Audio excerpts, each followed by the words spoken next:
your director, Paul Johnson, said that there is fiscal room to shelve these NIC rises in April if the government wants to. Could you just develop that argument a little bit?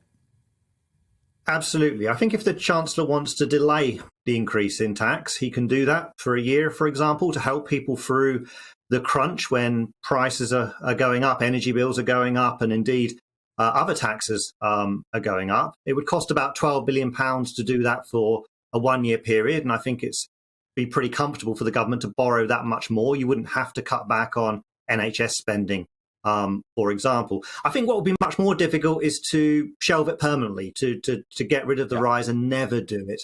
And that's because, well, you've got to ask the question, why is the government putting up taxes? Why are we reaching a high level of tax burden by UK standards? And I think that's coming about because over time we're just wanting to spend more on things like health and social care, and governments are finding it harder to make cuts elsewhere. So in short, I think a one-year delay, really not a problem if the Chancellor wants to do that.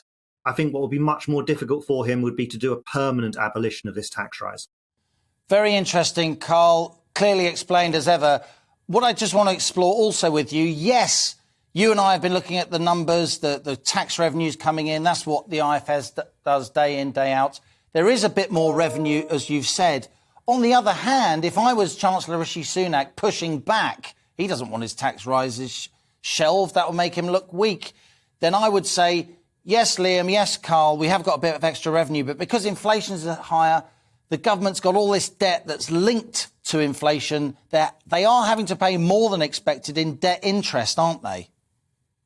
They are. On the tax side, you're right. They've collected a bit more in revenue. Actually, we got some good news earlier this week. Some very large companies have paid more tax than had been expected. So that's helping the Chancellor. But we borrowed a lot of money over the last few years, and a lot of that money has been borrowed on a very short-term basis. Some of that money is linked to the RPI measure of inflation, and certainly our debt repayments there have shot up.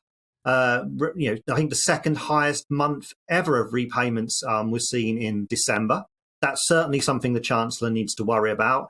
I think if he was to go for a delay in the tax rise, if he was to say, well, yes, I'll do the tax rise, but I'll do it a year later, the other thing he'll have to worry about is whether in a year's time there'll be pressure coming back to delay it for another year and then another year. And of course, a one-year delay now probably puts that tax rise closer to the next general election and potentially to a harder moment politically to put taxes up.